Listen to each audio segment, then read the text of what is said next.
প্রিয় জাহিদ ভাই বলেছেন যে আমরা কোরআন দেই ছাত্রদের হাতে, কিন্তু কোরআনের বদলে কেউ কেউ অস্ত্র দিয়েছে। আজ ছাত্র সমাজকে সিদ্ধান্ত নিতে হবে তারা কি নিবে, অস্ত্র নিবেন না কোরআন নিবেন। তার কারণ কোরআনের মতো এত বড় অস্ত্র পৃথিবীতে আল্লাহ আর দেননি। কোরআন যেখানে, যে হাতে কোরআন উঠবে সেই হাত আল্লাহর হাতে পরিণত হয়ে যায়। সুবহানাল্লাহ।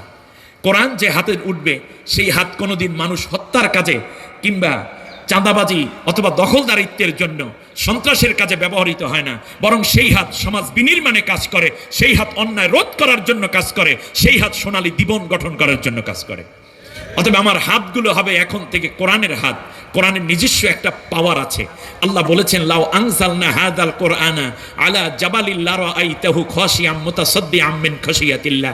হে রাসূল, আমি যদি এই কোরআনকে পাহাড়ের উপর নাজিল করতাম তাহলে তুমি দেখতে কোরআনের অ্যাটমিক পাওয়ারে পাহাড় নিজেই বিগলিত হয়ে যাচ্ছে। অতএব যার ভিতরে কোরআন ঢুকেছে সে কোনোদিন অন্যায়কারী হতে পারে না। যার ভিতরে কোরআন আছে সে কোনোদিন দুর্নীতিবাজ হতে পারে না।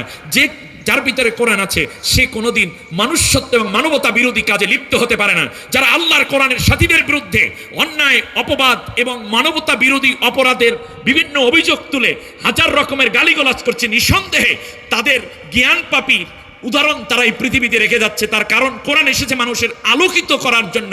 অতএব যার ভিতর আলো আছে সে কোনোদিন অন্ধকারের কাজ করতে পারে না।